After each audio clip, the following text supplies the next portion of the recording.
তৌহিদ আফ্রিদিকে আজকে আদালতে তোলা হয়েছে, তার পছন্দের খাবার নিয়ে আসা হয়েছিল, তার পছন্দের খাবার তাকে খেতে দেওয়া হয় নাই, তার আত্মীয় স্বজন এসেছিল। কারা এসেছিল?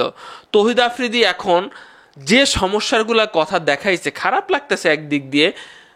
তার স্ত্রী সত্যি সত্যি 7 মাসের অন্তঃসত্ত্বা। এত কিছু করার পরও আমি বিস্তারিত বলবো যে আজকে পুরো দিনে কি ঘটেছে তৌহিদ আফ্রিদির সাথে, এবং তৌহিদ আফ্রিদির আসলে এখন কোথায় অবস্থান করছে। তৌহিদ আফ্রিদি আগে বলে রাখি, সে এখন কারাগারে অবস্থান করছে। কারাগারের ভাত তার খাওয়া শুরু হয়ে গেল। 5 দিনের রিমান্ড ছিল, রিমান্ড শেষে আজকে আদালতে তোলা হবে। তো তৌহিদ আফ্রিদিকে সাথে দেখা করার জন্য তার মা, তার বোন, তার স্ত্রী তার পছন্দের খাবারগুলো নিয়ে হাজির, দেখা সাক্ষাৎ করব। কিন্তু দেখা সাক্ষাৎ কি করতে পারলো? দেখা সাক্ষাৎ করতে পারছে 15 মিনিটের জন্য। 15 মিনিটের জন্য পরিবারের সাথে কথাবার্তা বলছে, পরিবাররা তারে সান্ত্বনা দিছে, সে তার পরিবারের সান্ত্বনা দিছে। তার পছন্দের খাবার নিয়ে যাওয়ার অনুমতি নাই, তাকে নিয়ে যেতে দেওয়া হয় নাই। এইবার সে প্রথমে তাকে আদালতে তোলার সময় মাস্ক পরা ছিল, হাতে হাত করা এবং হাঁপাচ্ছিলেন এবং জ্যাকেট পরা ছিল। সে তাকে আদালতে তোলা হয় এবং আদালতে তোলার পরে সে বা তার পক্ষ থেকে সে বলে আর কি যে 4 মাস আগে আমার একটা কিডনির অপারেশন হয়েছে, 4 মাস আগে কিডনির অপারেশন হয়েছে।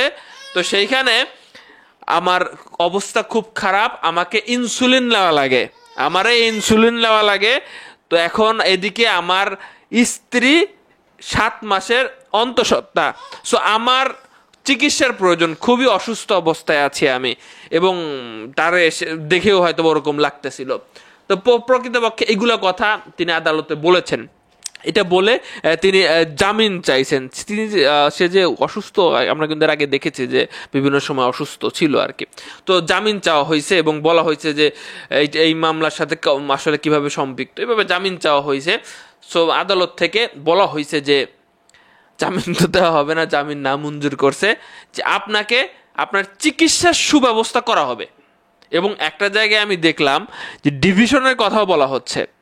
ডিভিশন প্রাপ্ত হয় অনেক উচ্চ লেভেলের, হাই লেভেলের মানুষজনরা কারাগারে গিয়েও খুব ভালো মতো, অন্যান্য কয়েদির মতো না, একটু আলাদা স্পেশালভাবে তার রুম বা একটু গোছানো বা তার সাথে লোকও রাখার ব্যবস্থা করে দেয়, মাঝে মধ্যে তাকে টিভি দেখা, পেপার পড়া, এরকম অনেক কিছুর ফ্যাসিলিটি কিন্তু পায় ডিভিশন যারা পায়। তো এক জায়গায় দেখলাম মনে হয় যে তৌহিদ আফ্রিদি ডিভিশন পাইছে, তো সেক্ষেত্রে তার অতটা কষ্ট হওয়ার কথা না। এই বিষয়টা আমি এখনো ক্লিয়ার না, তবে আমি এক জায়গায় দেখলাম। তো এখন দেখেন এটার শেষ ভবিষ্যৎ কি হতে পারে। আসলেও প্রকৃতপক্ষে যদি বলেন যে তার বিরুদ্ধে যদি এই যে সে যেহেতু মিডিয়ার মানুষ এবং এইটাকে এবং সে বিভিন্ন সময় বিভিন্ন পাওয়ারফুল মানুষের সাথে থেকে নিজের ক্ষমতার অপব্যবহার এবং যারা কন্টেন্ট ক্রিয়েটর আছে তাদেরকে বিভিন্নভাবে প্রভাবিত করা, এইসব করছে, সব কিন্তু সাইবার রিলেটেড। তো আসলে প্রকৃতপক্ষে এখন ব্যাপারটা গরম গরম আছে, হয়তো সেই জন্য জামিন পাইল না। এখন সামনে দেখা যাক তার কপালে কি আছে, কতদিন তার জেল হাজতে থাকা লাগবে। অসুস্থ, হ্যাঁ অসুস্থ।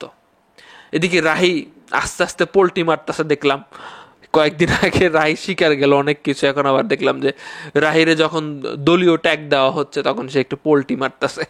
ভাগ্যিস ভাই আমার কারোর সাথে ছবি টবি নাই, ভাগ্যিস ছবি টবি তুলি নাই, তাহলে তো ভাই তুললে ফেসবুকে ছাড়লে এখন বর্তমানে সমস্যা, সেই দলের লোক বানায় দেবে। তো তৌহিদ আফ্রিদির জন্য আসলে কাদের কাছে খারাপ লাগতেছে এবং কাদের কাছে মনে হচ্ছে যে না ঠিক হয়েছে যা হয়েছে, কমেন্ট বক্সে লিখবেন। হ্যাঁ, এই হচ্ছে তৌহিদ আফ্রিদির লাস্ট আপডেট। তো তার ভালোভাবে চিকিৎসা হবে, তিনি চিকিৎসা পাবেন, তবে এখন জামিন পাচ্ছেন না।